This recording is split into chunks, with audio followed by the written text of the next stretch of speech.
کلام مقدس پرانے عہد نامہ میں سے زبور کی کتاب، اس کا باب نمبر 65، ستائش اور شکر گزاری۔ اے خدا، صیون میں تیری تعریف تیری منتظر ہے اور تیرے لیے منت پوری کی جائے گی۔ اے دعا کے سننے والے، سب بشر تیرے پاس آئیں گے۔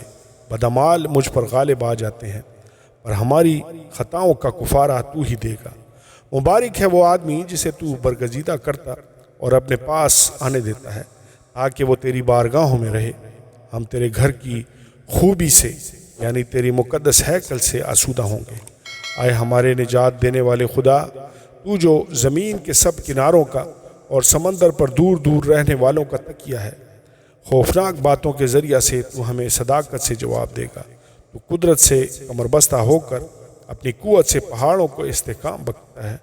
تو سمندر کے اور اس کی موجوں کے شور کو اور امتوں کے ہنگامہ کو موقوف کرتا ہے۔ زمین کی انتہا کے رہنے والے تیرے معجزوں سے ڈرتے ہیں۔ تو مطلع صبح کو اور شام کو شادمانی بخشتا ہے۔ تو زمین پر توجہ کر کے اسے سیراب کرتا ہے، تو اسے خوب مالا مال کرتا ہے۔ خدا کا دریا پانی سے بھرا ہے۔ جب تو زمین کو یوں تیار کر لیتا ہے تو ان کے لیے اناج مہیا کرتا ہے۔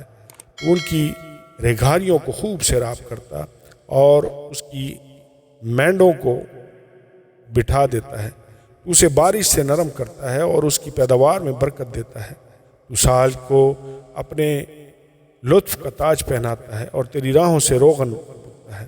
وہ بیابان کی چراگاہوں پر ٹپکتا ہے اور پہاڑیاں خوشی سے کمر بستہ ہیں۔ چراگاہوں میں جھنڈ کے جھنڈ پھیلے ہوئے ہیں، وادیاں اناج سے ڈکی ہوئی ہیں۔ وہ خوشی کے مارے للکارتی اور گاتی ہیں۔ آمین اور آمین۔